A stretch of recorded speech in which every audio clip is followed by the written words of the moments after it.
Okay. You know what to call people, and you're more comfortable picking up the phone. What's next in communication on a new job? On a new job? Questions. How and when to ask questions. Absolutely critical. And depending on how you use questions, your boss will see you as a learner or wonder if you just don't get it. Morning, Arnold. Mr. Wright, excuse me, can I just ask you, for this kind of invoice, do I mark it paid as soon as I get the check, or am I supposed to wait until the check clears? Wait till it clears. Oh, Mr. Wright, how will I know when it clears? I mean, how long should it take? Check with Susan in accounting. Okay. Oh, Mr. Wright, I'm sorry, but what should I do with this invoice right now? I mean, like, where should it go? In what file? Look at the top of the page for the title. Is that what you mean? Well, not exactly. I mean, I see the title, but what I don't understand is what I should be... Not good. The only thing Brenda did right was to ask a question when she didn't understand something. It's always better to ask a question than to make a mistake. True.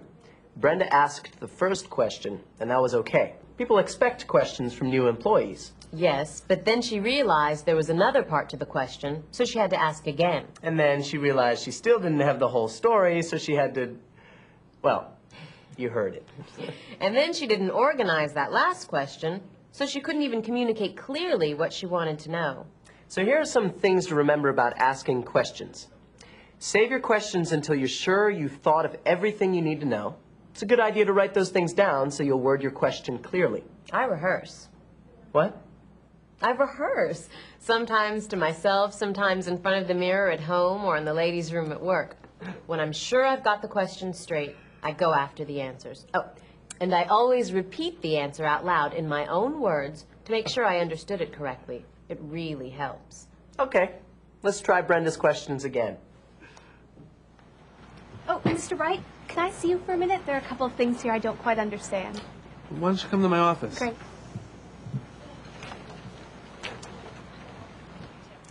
This time, Brenda isn't going to just catch Mr. Wright as he walks by, while she's still unprepared. She's going to ask for his full attention. She's thought about what she needs to know, she has the right papers with her, and she'll come away with all the information she needs. The first time, and right. And Mr. Wright will be left with the impression that this new employee is smart and efficient, and be glad he hired her. Of course, you have to ask some questions right away if you don't understand something, especially to avoid misunderstandings, like this. It would be a good idea to get this done pretty soon. Now, what does that mean? Today? Is tomorrow soon enough? Ask. If I start tomorrow morning, will that be okay? Or maybe, should I finish this mailing first? Here's another one. We like to stagger the coffee breaks around here. More vague communication. So, make her be specific. You ask, do you want me to take my break before Brenda or after her? You'll notice the words clear and specific, and repeat in your own words keep coming up. Those are the keys to avoiding misunderstandings on the job. To make sure you know what's expected. Remember them. Okay, we've covered asking questions. How about the other side? The other side is listening, right? Right.